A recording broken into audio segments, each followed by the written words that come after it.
Hello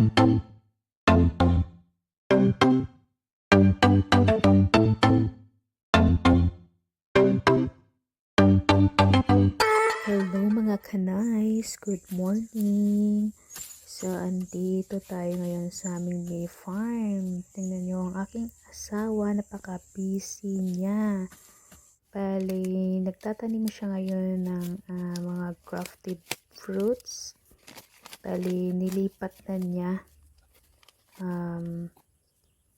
Bali, sa ngayon, mga 12 na klase ng prutas muna yung tinanim niya dito banda sa may taas. Kasi doon sa baba, hindi niya pwedeng matamnan doon. Dahil ang plano namin, yung mangga, puputulan namin yun. Kasi ang lapong na kanyang yung sanga, maraming sanga. Kaya kailangan siyang putulin kasi yung mga halaman, hindi siya maaarawan.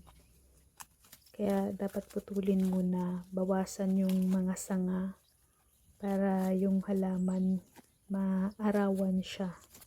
Kaya dito niya muna tinanim sa taas, sa likod ng bahay namin. Yan.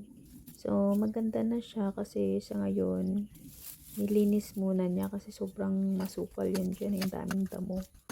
Kaya nilinis muna niya, tapos pinungkal yung mga lupa bago tinanim yung mga prutas para mabilis nga naman siyang lumaki. Tapos sa ngayon kasi summer pa, sabi ko sa kanya alagaan niya muna ng dilig sa umaga at saka sa hapon. Kasi tamang tama, di ba, mga June, tag-ulan na. So sana mabilis lumaki yung mga halaman.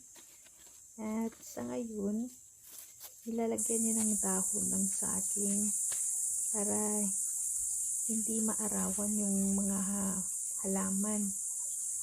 Kasi nga, di ba, sobrang init. So, hindi maiwasan na nalalanta yung mga, yung mga halaman. Lalo na at kakatanim lang siya. Kaya, binibigyan niya muna ng protect na mga dahon ng saging para hindi siya ganun kainit. Ayan. Ayan, so ito na. Ayan. Diba, nagilitan na rin. Bali, yung natanim niya, mga nasa 12 lang na puno. So, bali, susunod naman ulit yung iba. Ayan. Diba, mga kanay? So, sana